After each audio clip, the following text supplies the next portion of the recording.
বিশেষ করে একজন ব্যক্তির নাম না নিলে অনেক বড় কৃপণতা হয়ে যাবে।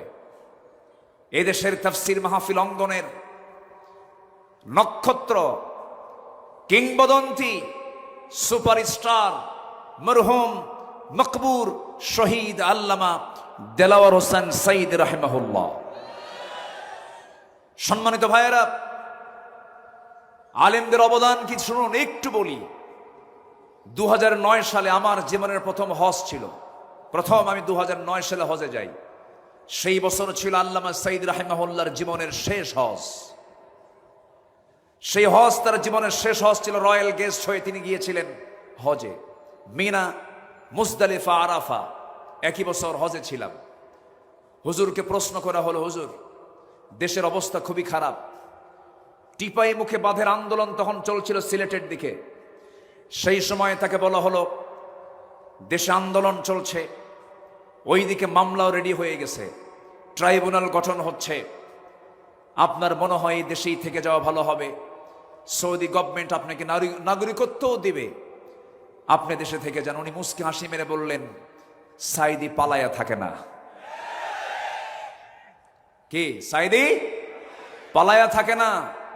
আমার দেশ, আমার সংগঠন, আমার কর্মী, আমার নেতা বিপদে থাকবে, সাইদি পালায়া থাকবে বাইরে। এই চরিত্র রাসূল আমাকে শিখান নাই। উনি বাইরে থাকেন নাই।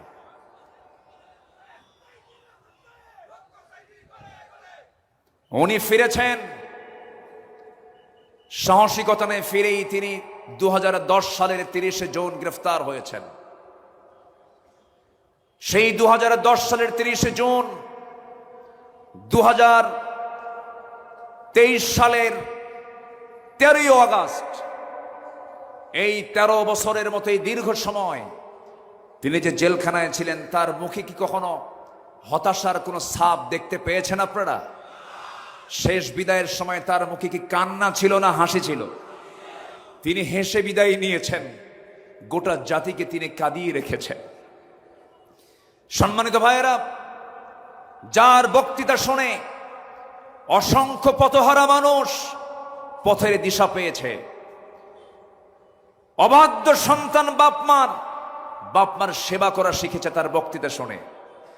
সেই দেশ গড়ার, সেই নাগরিক তৈরি করার মহান এই কারিগর আল্লামা সাঈদীকে 13 বছর শুধু জেল নয়, ছেলে রেখে, শুধু জেলখানায় নয়, হাজতে রেখে অবর্ণনীয় সীমাহীন অত্যাচার করা হয়েছে রিমান্ডে নিয়ে।